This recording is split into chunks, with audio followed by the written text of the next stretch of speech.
bersama dengan saya Megang Eva pada acara kita kali ini, yaitu acara Bincang Santai. Sudah hadir bersama saya saat ini narasumber kita, seorang kaum muda yang memiliki begitu banyak prestasi, salah satunya yaitu dalam usianya yang masih milenial. Beliau telah berhasil menulis dan menerbitkan sebuah buku.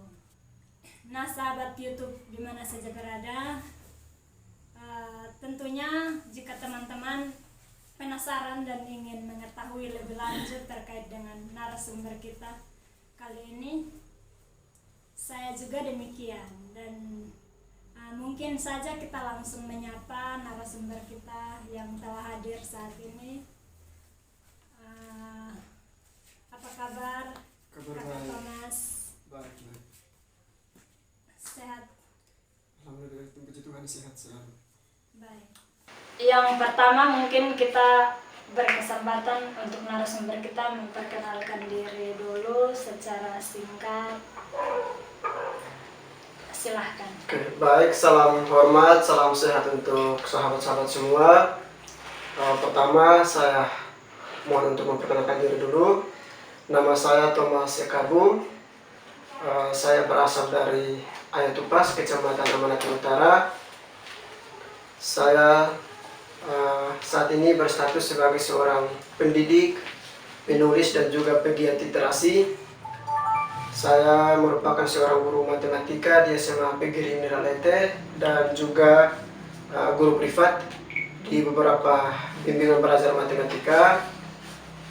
Saya juga sebagai seorang penulis yang sudah beberapa tahun ini bergerak dalam hal menulis buku dan juga artikel, dan juga sebagai seorang pegiat literasi, di mana kami bergerak di bidang literasi, baik itu di forum tamu bacaan masyarakat Kabupaten Timur Tengah Selatan dan juga beberapa TBM yang sudah saya rintis untuk membumikan budaya literasi di Timur Tengah Selatan. Baik, terima kasih untuk perkenalannya. Mungkin kita langsung saja. Yang pertama, Pak Thomas sendiri sebagai seorang penulis, ya. Selain sebagai seorang pendidik, sebagai seorang penulis. Di sini kita yang pertama kita ingin tahu langkah awal waktu Pak Thomas menulis itu, apakah masih status sebagai mahasiswa atau sudah menjadi sarjana? Saya mulai menggeluti hobi menulis ini sejak berada di masih kuliah, berada di semester 6. Sejak saya berada di semester 6, saya sudah mulai mengembangkan minat saya sebagai seorang penulis, di mana awal saya menulis itu saya menulis artikel baik itu tentang dunia pendidikan dan juga yang berkaitan dengan matematika di blog pribadi saya. Setelah itu juga saya sering menulis artikel. Pada saat semester 7 itu saya mengikuti kegiatan lomba penulisan karya ilmiah tingkat Koperti Sulia 8, di mana semua peserta itu yang berasal dari Provinsi Nusa Tenggara Barat, Nusa Tenggara Timur, dan juga Bali. Walaupun waktu itu tidak sempat mendapatkan juara, tetapi saya sangat bangga karena bisa bergabung di situ, bisa terjun ke dunia penulisan sehingga bisa mengetahui bagaimana cara kita menulis, baik itu menulis cerpen, cerita biasa, dan juga pada khususnya pada artikel. Nah, setelah itu ketika saya menulis pada awalnya agak susah. Kalau kita menulis ini pada awalnya itu susah untuk kita menentukan judul dan apa saja yang harus kita tuliskan sehingga membuat pembaca itu merasa senang dan juga tertarik dengan apa yang kita tuliskan.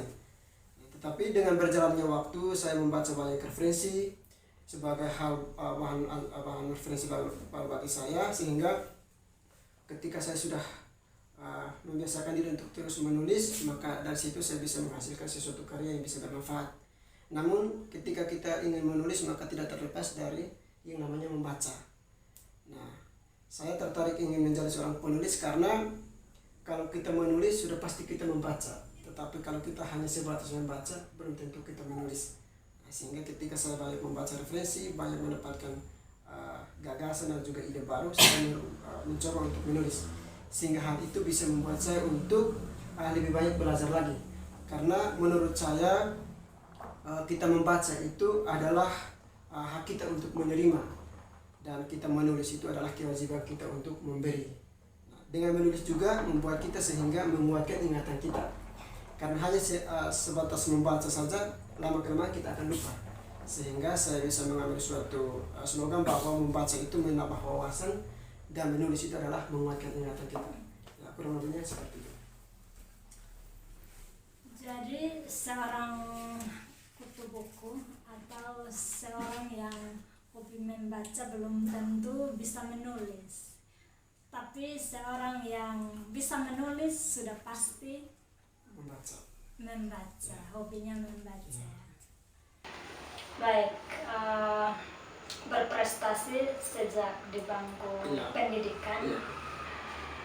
Kalau kakak sendiri, kalau boleh kita tahu, lulusan dari mana? Ini dari SD atau mau langsung saja perguruan tinggi? Boleh dari SD, biar lebih dikenal oleh sahabat YouTube. Saya tamat SD dari SD Kimiput N2 yang berada di Selilo, Kecamatan Amanatun Utara. Saya tamat SD pada tahun 2008. Lalu saya melanjutkan ke jenjang SMP di SMP Negeri 1 Amanatun Utara dan selesai pada tahun 2011. Setelah itu saya meninggalkan kampung halaman Aletupas dan datang ke SOE untuk melanjutkan studi di jenjang SMA. Dan waktu itu saya masuk di SMA PGRI Nalete pada tahun 2011 dan tamat pada tahun 2014. Setelah itu saya ingin melanjutkan studi. Waktu itu saya sempat mendaftarkan diri di Undana, tetapi karena tidak lulus, maka saya kembali dan daftarkan diri di STKIP SOE di program studi pendidikan matematika di tahun 2014 itu, sehingga saya selesaikan studi sarjana saya pada tahun 2018, tepatnya di bulan Juni.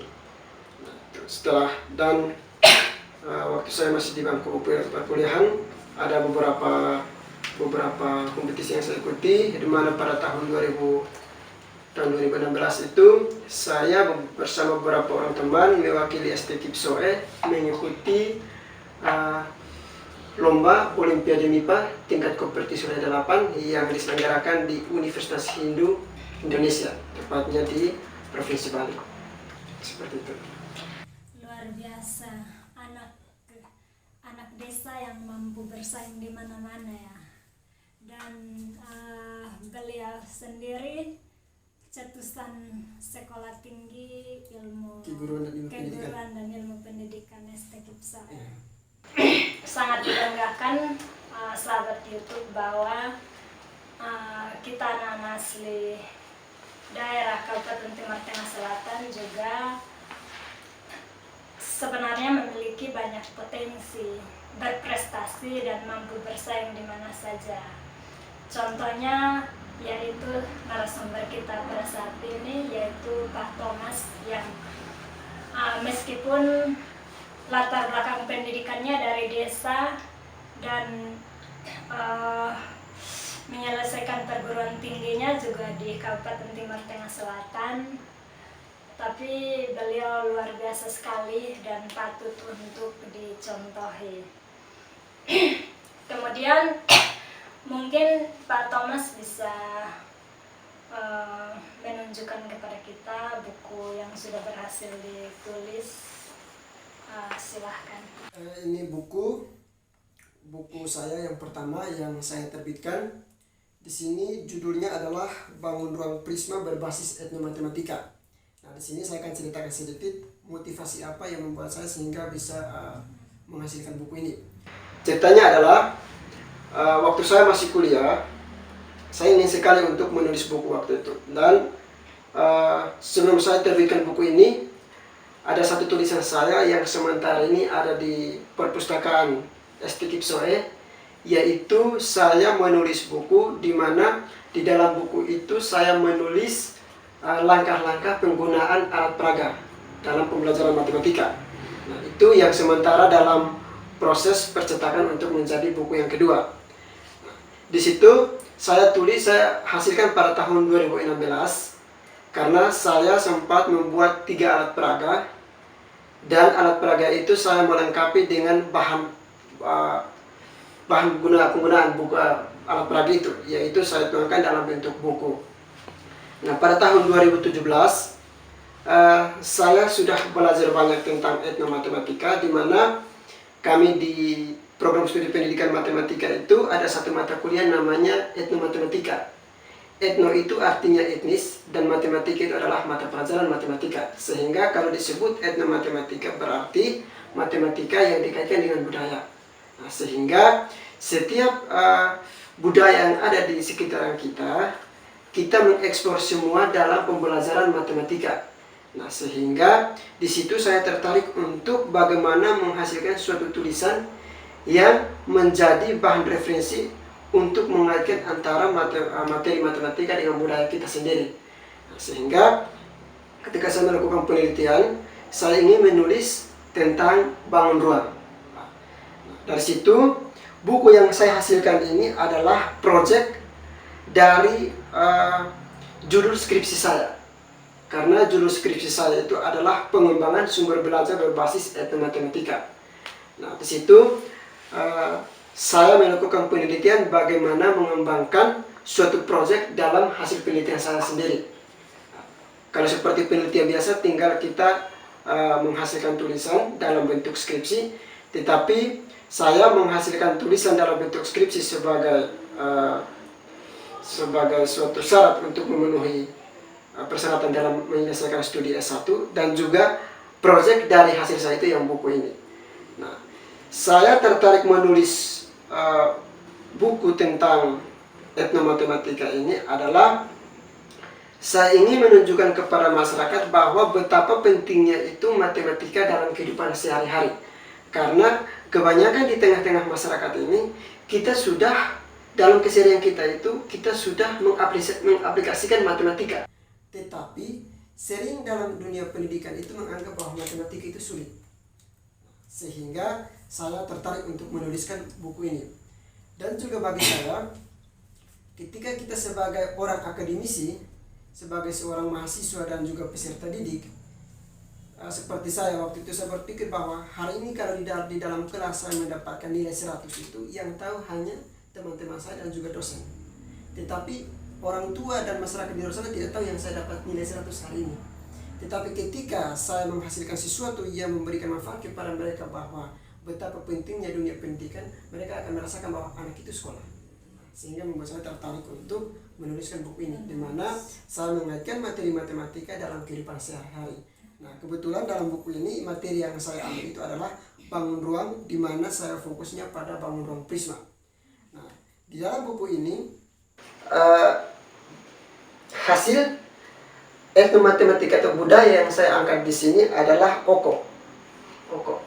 Oko dalam kehidupan masyarakat Timur Tengah Selatan itu digunakan untuk menyimpan beras, kacang, dan lain sebagainya. Nah, dari oko inilah yang saya mengeksplor untuk bagaimana mengaitkan materi matematika, dalam hal ini unsur-unsur Prisma, untuk dikaitkan dengan budaya yang ada di dalam masyarakat Timur Tengah Selatan. Seperti itu. Dan juga saya telah menuliskan sebuah artikel di mana saya menulis dengan judul Integrasi Etnomatematika dalam Kurikulum Sekolah. Artinya bahwa kita mengintegrasikan budaya kita untuk mengaitkan materi dalam kehidupan siswa, di mana dia belajar, setiap mata pelajaran itu dikaitkan dengan budaya kita sendiri. Ilmu matematika dalam pandangan orang awam memang bukan ilmu yang gampang ya. Termasuk saya sendiri. Mungkin baru sebut matematikanya saja saya sudah pusing. Tapi etnomatematika dalam hal ini kaitan budaya kita dengan ilmu matematika seperti yang disampaikan oleh Pak Thomas tadi. Itu lebih detailnya mungkin bisa dijelaskan seperti apa sih etnomatematika itu, kaitannya itu seperti apa begitu biar lebih dipahami. Karena saya sendiri jangankan etnomatematika, ilmu umumnya saja mungkin saya kurang terima, masih kurang banyak sekali yang belum saya pahami. Begitu. Ya, baik. Mungkin saya jelaskan ini. Apa yang saya jelaskan ini yang namanya eksplorasi. Nah, dalam perkuliahan ada yang namanya, dan juga ada beberapa judul penelitian yang namanya eksplorasi etnomatematika. Artinya bahwa kita mengeksplor unsur-unsur budaya yang kita kaitkan dengan matematika. Contoh seperti budaya kita seperti bonnet. Nah, bonnet itu kan bentuknya lingkaran. Nah, itu kalau kita kaitkan dengan ilmu matematika, berarti unsur-unsur yang terkandung di situ, unsur matematika yang terkandung di situ adalah lingkaran. Lingkaran itu adalah bangun datar. Nah, di situ kan aktivitas atau kegiatan bonnet budaya kita di Timur Tengah Selatan itu berbentuk lingkaran, maka di situ unsur matematika yang ada di situ adalah lingkaran. Nah, di dalam bonnet itu ketika kita berdiri itu kan ada laki-laki, perempuan, laki-laki, perempuan. Nah, dari laki-laki perempuan itulah yang kita menjelaskan bahwa di situ ada konsep kombinasi. Nah, karena materi kombinasi itu kita lihat di situ bahwa ketika mereka berdiri itu ada laki-laki, perempuan, laki-laki, perempuan. Nah, disitulah kombinasi. Nah, ada lagi yang seperti tenun ikat. Nah, tenun ikat seperti selimut. Ketika seorang penenun menghasilkan sebuah selimut, konsep-konsep matematika yang terkandung dalam selimut itu ada beberapa. Yang pertama, unsur persegi panjang. Karena selimut itu berbentuk persegi panjang. Nah, konsep persegi panjang ada di situ. Yang berikut, kombinasi. Karena di situ dia mengkombinasikan benang, warna benang. Nah, banyak warna benang yang dikombinasikan di situ. Nah, lalu juga di motif futus. Di motif futus dalam budaya masyarakat Timur Tengah Selatan itu biasanya berbentuk persegi, tetapi bentuknya nanti seperti diamond. Di situ konsep yang ada di situ adalah belah ketupat. Sehingga dalam satu unsur budaya kita bisa mengkaji beberapa konsep matematika yang terkandung di situ. Lalu bisa juga bukan hanya di budaya, tetapi bisa juga di makanan tradisional, bisa juga di permainan tradisional. Seperti permainan adik-adik kita oto bambu, di mana mereka biasa bermain oto bambu itu yang ada roda, lalu mereka pikul bambunya itu. Nah, di situ konsep matematika yang terkandung di situ adalah konsep teorema Pythagoras. Teorema Pythagoras karena berbentuk segitiga siku-siku. Ketika dia bermain oto bambu, maka yang terbentuk di situ adalah bayangan bambu atau panjang bambu itu, dan juga anak itu berdiri, sehingga konsep yang terkandung di situ adalah konsep teorema Pythagoras. Lalu ada lagi seperti tikar. Nah, tikar itu ketika menganyam tikar itu kan ada konsep persegi panjang. Ketika kita bentang, dia berbentuk konsep persegi panjang. Setelah kita gulung, bukan konsep persegi panjang lagi, tetapi konsep tabung. Karena ketika kita bentang kan berbentuk seperti ini, itu berbentuk persegi panjang. Ketika kita gulung, dia seperti gulungan lagi. Nah, itu konsep yang terkandung di situ adalah tabung. Lalu seperti di makanan tradisional kita di masyarakat Timur Tengah Selatan ini, makanan kesukaan kita adalah bose. Nah, ketika dia memasak bose, banyak hal yang dicampurkan di situ seperti jagung, kacang, daun pepaya dan lain sebagainya. Di situ kita bisa menyampaikan bahwa inilah konsep kombinasi. Sehingga seperti yang saya jelaskan tadi, bahwa dalam satu budaya kita bisa mengkaji banyak hal tentang konsep-konsep matematika yang terkandung di situ. Seperti itu ya. Yang berikut, kenapa yang Pak Thomas angkat dalam tulisan buku yang pertama adalah yang berkaitan dengan etnomatematika. Yang membuat saya tertarik untuk mengaitkan segala disiplin ilmu matematika tentang budaya itu karena yang pertama kita memberikan manfaat kepada masyarakat sehingga mereka bisa tahu dan bisa mengerti bahwa ternyata selama ini yang kita lakukan ini ada matematikanya di situ. Tetapi mungkin mereka menganggap bahwa matematika itu hanya di bangku pendidikan.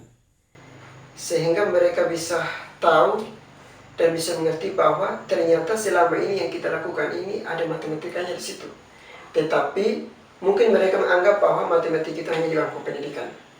Nah, sehingga kita generasi sekarang ini penerapan ilmu dalam kelas itu tidak zaman lagi. Tetapi bagaimana kita memberikan ilmu kita ke dalam masyarakat, di tengah-tengah masyarakat itu yang diperlu. Seperti saya seorang guru, tapi keinginan saya untuk menyampaikan materi dalam kelas itu hanya 25%. Tetapi 75% itu bagaimana saya menyampaikan materi kepada siswa tetapi dalam kondisi yang berbeda. Karena bagi saya kalau misalkan si orang guru hanya tahu menyampaikan materi di dalam kelas itu kan biasa saja. Dulu saya belum guru, saya punya senior guru-guru dulu juga seperti tinggal masuk kelas menyampaikan materi kan selesai. Tetapi bagaimana kita membawa suasana dalam kelas itu dia maksudnya berbeda tetapi bermanfaat, malah dia lebih banyak lagi manfaatnya ketimbang kita memberikan materi dalam kelas, dimana ketika kita bersama dengan siswa di luar kelas kita menyampaikan bahwa kalau tumbuhan ini dia berbentuk seperti ini, konsep apa saja yang kita sampaikan di situ, bukan hanya di konsep matematika tetapi ada konsep-konsep lain yang bisa kita sampaikan di situ. Seperti di dunia kampus sekarang juga ada beberapa mata kuliah yang sudah menggunakan juga budaya, seperti di biologi juga ada yang namanya etnobiologi. Mereka sudah berusaha untuk mengaitkan budaya dengan pembelajaran biologi dan lain sebagainya. Sehingga itulah yang membuat saya tertarik untuk mengangkat unsur-unsur budaya khususnya di masyarakat Timur Tengah Selatan untuk memberikan manfaat kepada masyarakat bahwa betapa pentingnya matematika. Baik Pak Thomas, yang berikut kita balik lagi kepada proses menulis. Dalam menulis sebuah buku tentunya membutuhkan waktu dan tenaga dan mungkin kebutuhan-kebutuhan lainnya dalam perjalanan menulis sendiri. Yang pertama yang ingin kita ketahui adalah kendala-kendala yang ditemui dalam proses menulis itu seperti apa? Ya, baik. Namanya memulai dengan menulis itu seperti apa yang sudah saya sampaikan tadi, bahwa dalam memulai ini lumayan sulit, terutama kita menentukan dia punya topik apa yang harus kita tuliskan. Itu harus benar-benar bisa menarik minat dari pembaca, terutama kita menulis buku. Namun yang terpenting adalah kita harus banyak membaca sehingga bisa menambah referensi bagi kita untuk bagaimana kita menghasilkan karya. Oleh karena itu ketika kita memulai dengan menulis harus benar-benar memahami setiap konsep yang harus kita tuangkan dan juga harus banyak membaca untuk mengetahui sistematika dan juga referensi-referensi tambahan untuk mendukung tulisan kita. Lalu yang berikut, kita harus benar-benar memberikan statement yang tidak menyinggung orang lain dan juga tidak menimbulkan hal atau pertanyaan baru bagi pembaca ketika membaca tulisan-tulisan kita. Seperti itu. Memang bahwa menulis secara sistematika tidak gampang. Seperti yang tadi di awal bahwa tidak semua pembaca bisa menulis, tapi penulis sudah pasti seorang kutu buku atau seorang yang giat membaca, begitu. Yang paling terakhir yang ingin kita tanyakan di sini adalah motivasi dibalik menulis dan kemudian apa yang ingin disampaikan oleh Pak Thomas sebagai seorang kaum milenial, pegiat literasi kepada kaum milenial lainnya terkait dengan hal menulis itu seperti apa? Motivasi bagi saya untuk menulis adalah saya ingin membuat terobosan baru, sehingga saya menunjukkan kepada kita semua bahwa walaupun kita hanya di sini, kita berada dalam lingkungan yang tidak seperti orang lain, tetapi niat, tujuan dan juga kemampuan yang kita miliki itu tidak hanya sebatas pada lingkungan kita, tetapi ketika kita memiliki kemampuan yang lebih dari itu, kita harus tetap meningkatkan, kita harus kreatif dan juga bisa menghasilkan sesuatu yang bermanfaat bagi kita semua. Nah, dari saya ingin memberikan suatu hal penting bagi sahabat-sahabat semua, bagi itu anak-anak muda, teman-teman guru dan teman-teman semua yang ingin menulis. Saya ingin mengatakan di sini bahwa menulis itu mengajarkan kepada kita bahwa apa yang kita tuliskan, mengajarkan kepada kita bahwa apa yang kita bacakan itu atau kita ucapkan itu pasti kita lupa. Tetapi dengan kita menulis akan mengingatkan kembali kita tentang apa yang sudah kita tuliskan. Di suatu saat nanti kita bisa menjadikan itu sebagai motivasi kepada kita untuk kita terus berjuang dan berusaha. Oleh karena itu, kepada siapa saja yang ingin menulis, marilah kita saling berbagi, belajar bersama untuk kita berkarya melalui tulisan-tulisan kita. Kita memberikan argumen, statement yang bermanfaat bagi masyarakat semua melalui karya-karya kita yang bagus, yang bermanfaat untuk menjadi suatu referensi baru bagi para pembaca dan bagi kita semua.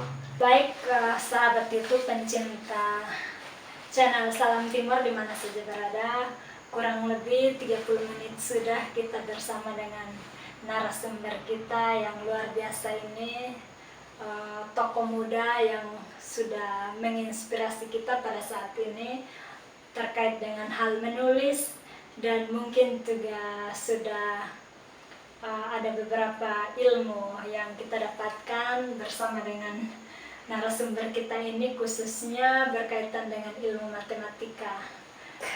Untuk pencinta channel YouTube Salam Timor di mana saja berada, terima kasih untuk waktunya. Jangan lupa untuk mendukung terus channel YouTube Salam Timor dengan like, comment, and subscribe untuk terus mendapatkan konten-konten yang menarik lainnya. Terima kasih.